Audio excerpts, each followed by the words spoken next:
Hey there everyone, Paler here, and welcome back. It's time for another World of Warships video, and today we are going to be going over the Tier 5 Premium Destroyer, the Gremyashchy. Finally got this ship. I wanted this ship so bad. If you watched my video that came out yesterday, or whenever you watch this video, I talked about in the holiday event, they were doing Santa crates. One of the ships you could get was this guy. I've been after this ship literally since like the first week. I was like, wow, I really like World of Warships. I'm going to play a bunch of this. I learned I liked destroyers. I liked that fast, aggressive gameplay. I liked that in and out knife fighting style of ship. And the Gremyashchy is arguably the best destroyer in the game, tier for tier.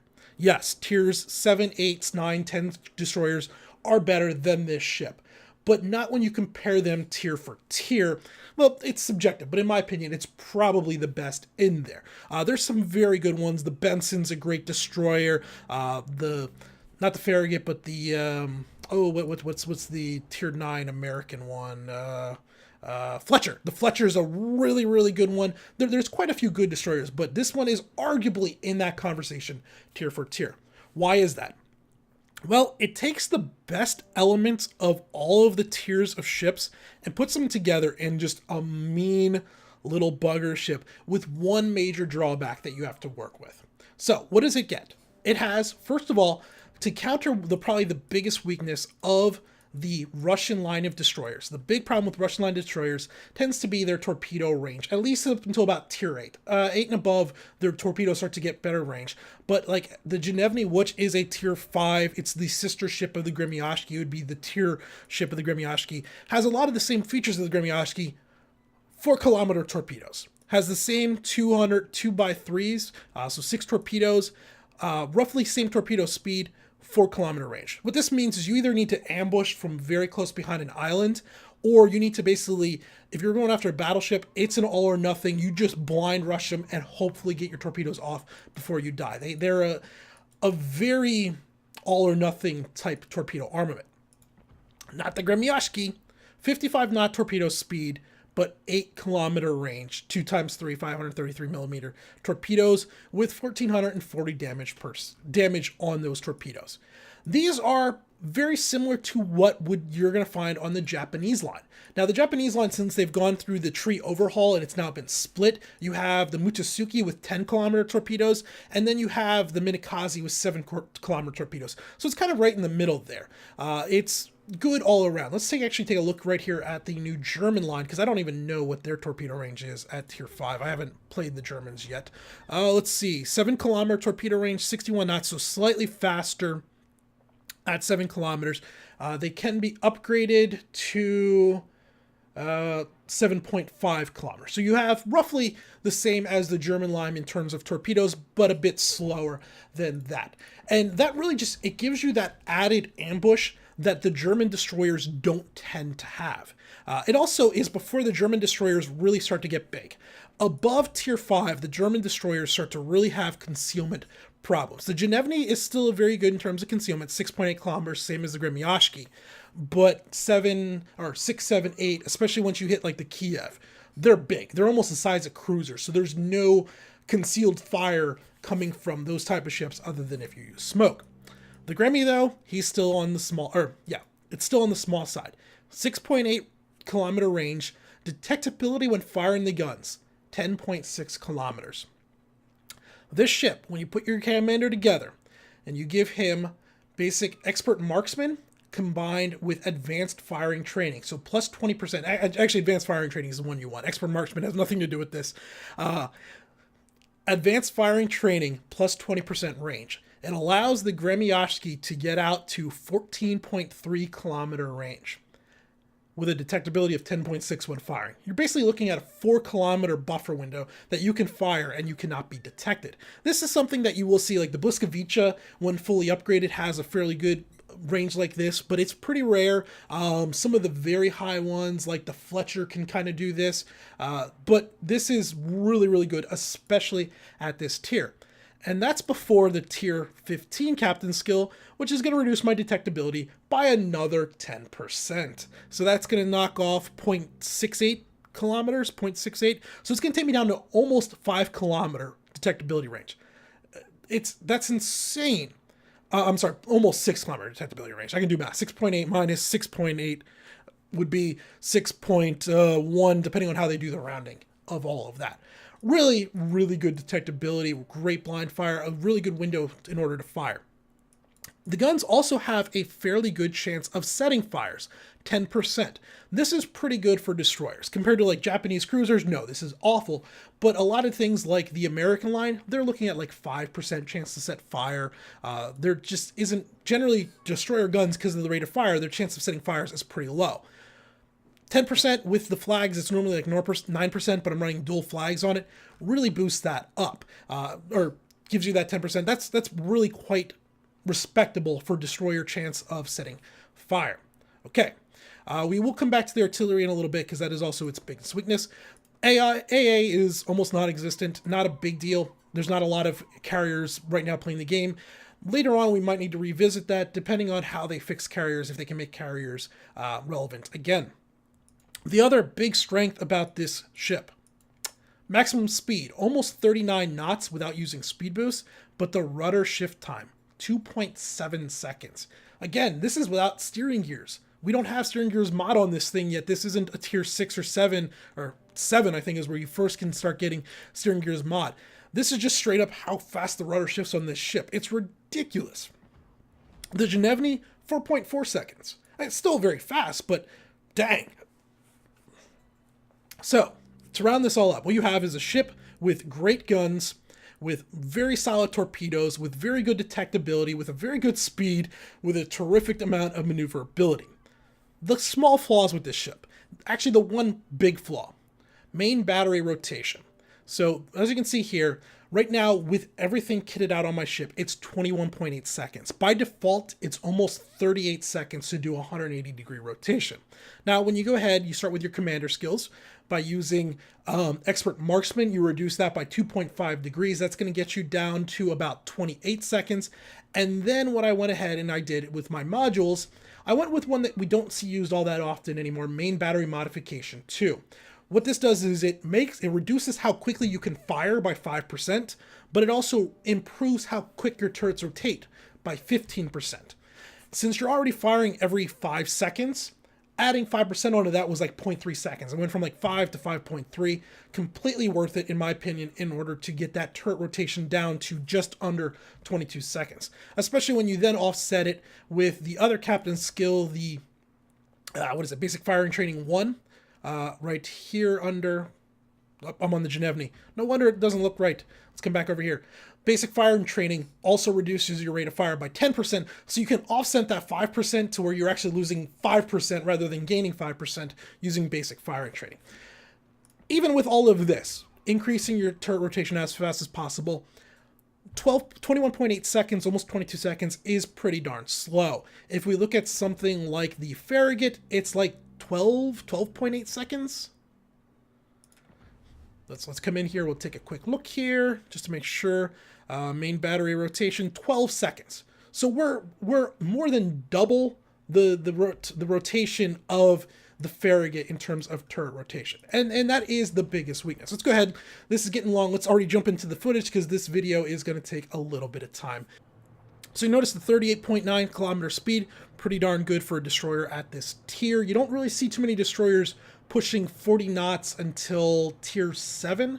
At this point, like the Americans are around 35 knots. I think the Germans are around 36 knots. So we're actually faster than pretty much everybody else on this battle going through itself. And we should start to see something here pretty soon. Now, if I want to reiterate, part of why I'm showing this is to demonstrate the strength of this ship. It's also probably a little ego stroking showing off. I can't deny that at all, because this was literally my first battle in this ship. I got it, I put the modules on it, I kitted out the captain, and I took it out, and this is what ensued. So be ready for a pretty darn entertaining video. At least I thought it was awesome playing through it on myself. Okay, here we are. We're now in the middle, and we're not seeing anything quite yet.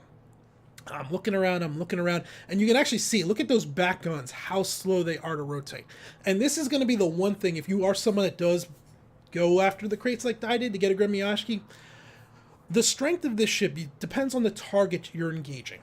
If you're going against a German destroyer, I'm sorry, not a German, a Japanese destroyer, because I'm hunting the Mutasuki, you definitely want to dive in there and get a hold of it. But something you're going to want to be very careful of is if you do come across, say, a Farragut, an American destroyer. Your best bet is that 8 kilometer range plus. 8 to 10 kilometers is where you want to engage that destroyer. The American destroyers, just because of their faster turret rotation, if you get in, say, 3 kilometers in a turning war with the American destroyer, they're going to be able to keep their guns on you, and you're going to have a very tough time keeping your guns on them. And we're going to learn that the hard way here very early on in this battle.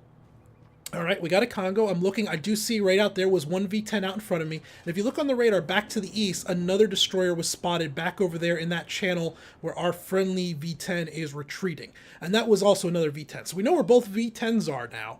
Are they V10s? V170s. As soon as I fire, I am detected. So somebody's lurking close. Someone's real close because that guy's not outside 10.6. I'm driving around. I'm looking. I know it's got to be the Mutasuki. It just has to be. So I'm also worried about torpedoes. Now, the smart point, if he was going to drop torpedoes, if you look just northwest of me, 3 of my team's battleships are all right there, coming around that island. So if he's somewhere, if I was a Japanese destroyer torpedo boat, oh, there he is. He made a torpedo run on our battleships. And now that I know he's there, I'm going for him. My best bet, my thought process here is he just dumped all those torpedoes up towards that guy. Figure 45, 50-second reload on that. I have about a 30-second window before he's going to be able to drop torpedoes on me. I have that 8 kilometer range on mine, so I'm going to put mine to keep him from escaping back south. Basically, the thought process is if he detected me and saw me on the minimap, he's going to turn and he's going to run back to his teammates. So I want to put those torpedoes out in front of him, and now I'm going to close and engage. And he doesn't stand a chance in this gunfight. You can tell he wants nothing to do with this gunfight with me. He's bringing his guns around, but he's just trying to get hidden from it. Oh, here comes a V70 and V170. Let's get the right numbers on these things. V170, first torpedo in, hit. And now's when I make that mistake. There's a double smoke screen down. He's dumping smoke. The V170 is going to start dumping smoke. I'm going to come on in here, and I want to just grab this guy. If you haven't fought against the German destroyers have a very unique setup where they can launch torpedoes almost directly front. They have a torpedo just directly front, aft, and port. Aft is not, port and starboard that they can launch. So right there was one torpedo. I have to now turn in. Here's going to come the other one. And where is it? We're up. There's the symbol. Can I get turned in? Yep. And at this point here, you'll notice I am trying to bring my guns around to hit this guy. There's no way. I kind of accepted it. Yep, he rammed me, but I also accepted that I was going to ram him also. I fully thought I was dead right there. But there we go. 2 destroyers down, and I'm actually alive. We stopped the flooding. I'm now in smoke, and here comes this poor Wyoming. My torpedoes are back up. We're going to wait. We're going to see where he's going. We're going to dump a short spread, then a wide spread as he's coming around, and then we're going to start lighting him on fire with the guns. And the guns just finally now get back around to where I can start hitting this Wyoming. And this poor Wyoming, he doesn't really stand much of a chance at this range. Yeah, just too close. 3 kilometers from a destroyer that just had his smoke screen, has torpedoes ready. You're in for a bad day, especially in a slow battleship like the Wyoming. That poor, I feel for that guy, because the Wyoming's such a rough battleship. You don't have the range, your guns are slow. If you can hit something, they're good, but man, are they a pain in the ass. And then the Svetlana shows up. The Svetlana's dangerous to me. With this health pool right now, with where I'm at, if that Svetlana would turn and charge me, I just dumped my torpedoes, he could have taken me. I would have been done right there. So I call out for the team, asking for support. Hopefully they can focus down that Svetlana and give me a chance. Luckily, I forgot. I've been playing up at tier 9s and 10s a lot lately. Like my last 45 battles have been tier 8 and above. And this guy's probably fairly new to the game. And he didn't do anything terribly wrong here, but my smoke screen dissipated, and his guns are the wrong way, and he doesn't pay attention to me. It works out entirely in my favor, because if he'd spun his guns the other way, 2 salvos, I was dead, maybe 1. But I'm going to go ahead, since my smoke screen dissipated much faster than I expected. That's another thing to learn.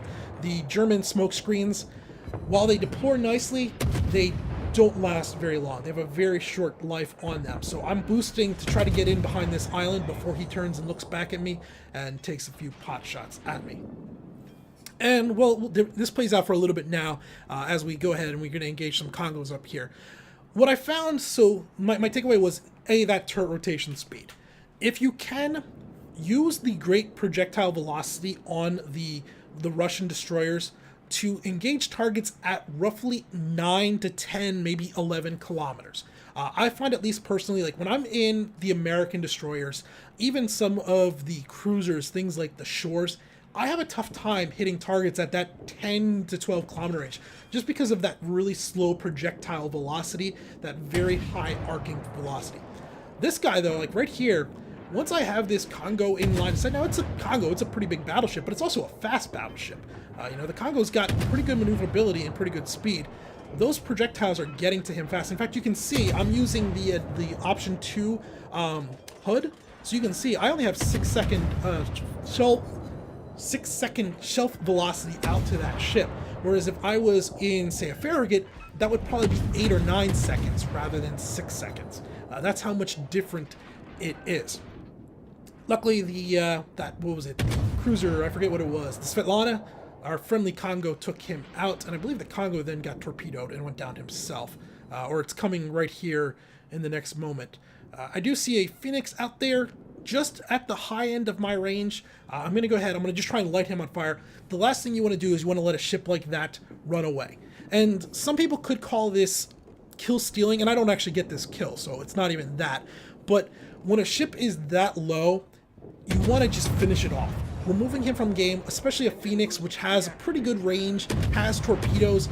If you leave him in the fight, you end up losing ships like the Koenig went down right there to that Phoenix. So that is actually my justification for why I'm turning and engaging him.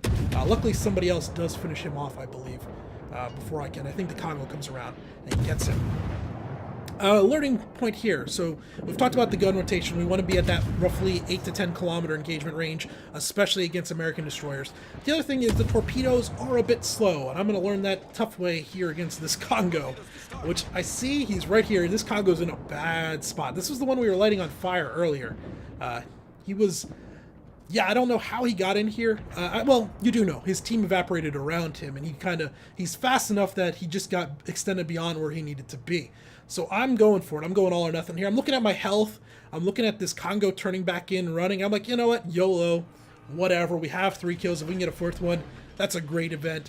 I'm coming around here, but I misjudge. First of all, I cut speed because I see friendly torpedoes coming. I also thought he was going to beach himself. From this angle, it looked like he was clearly going to be beached. So I fired my torpedoes well behind him. Well, he made it around the island. I thought the island was bigger than it was. And you can see I missed him by probably about 20 yards. Oh, I felt like an idiot. I ended up taking a reasonable, almost half my health in that last little bit that I should have just finished him off. But whatever. We'll come back around. He's going to be on the other side there. He's shooting at somebody way over behind me. Probably whatever that cruiser is out there.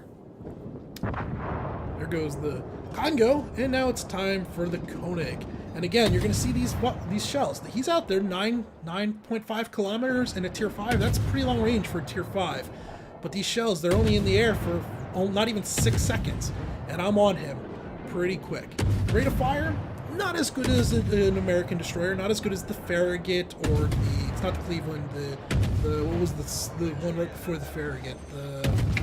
I don't remember. But, 5 seconds in there, you can see where I'm just lighting him on fire up and down the bow to stern. I want to get all 4 sections burning. So he's burning in 3 sections. We'll go ahead and we'll bring it towards the back there, get him burning towards the rear. And, yep, he's going to go down pretty darn quick once he's on fire in 3 spots. It doesn't take long to burn out, and there we go. All right, this leaves us with 1 V-170 destroyer, and we see he's out west. So, yeah, I go for it.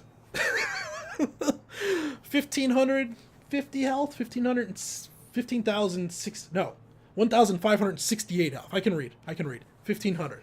And I even brag, I'm going for the Kraken. I want this as bad as I can. Now I expect, if I was this destroyer, this game's over. I flee and I just try to survive. Nope, this guy goes ahead and he engages our friendly Phoenix. He wants it. So, you know what? We're going to go in. Now, he is pretty high on health. I hope the Phoenix maybe weakens him without killing him. But the Phoenix, I don't know what he's doing. Probably another new player. Everyone's got to learn at some point. And if someone's playing the V-170, they're probably not new. They're actually probably pretty experienced. They're people with other high-end ships, and they're just coming back to power grind up through. So this probably actually is an advantage of the V-170 over the Phoenix. And you can see there he hits him with one torpedo. The Phoenix turns in, but the V-170's got quite a few torpedoes and a pretty quick reload, and he's going to get dumped on right there. Now, I just said generally you want to engage 10-kilometer range. I'm not going to do that. I'm going to rush this guy head on. Essentially what my thought process is right here, he just dumped all of his torpedoes, so hopefully he doesn't have any left. And if I get into a gun duel with this guy, the Germans' destroyers do have good guns. They really do. If I get into a gun duel at this range, he only has to hit me once or twice and I'm dead. I have to hit him a good half dozen times before he's dead. So my best bet is to actually get right in on top of him and hit him with one or two quick salvos before he can react. That's what I'm going for. And boy, does this get a little hairy as we come on through here. Did he nick me there? No, yeah, he must have nicked me a little bit. And that gun rotation again, here he comes. Is he gonna dump torpedoes? And, oh, does he have his torpedoes back yet? I'm waiting for it. He sees my torpedoes. We're coming back around. There goes my engine. Oh, torpedo in the water. Repair the engine. And I don't know how that missed me. Holy crap. Luckily, apparently his other torpedoes aren't ready yet. I stopped just in time to get my rear guns to fire midship, and there's the Kraken.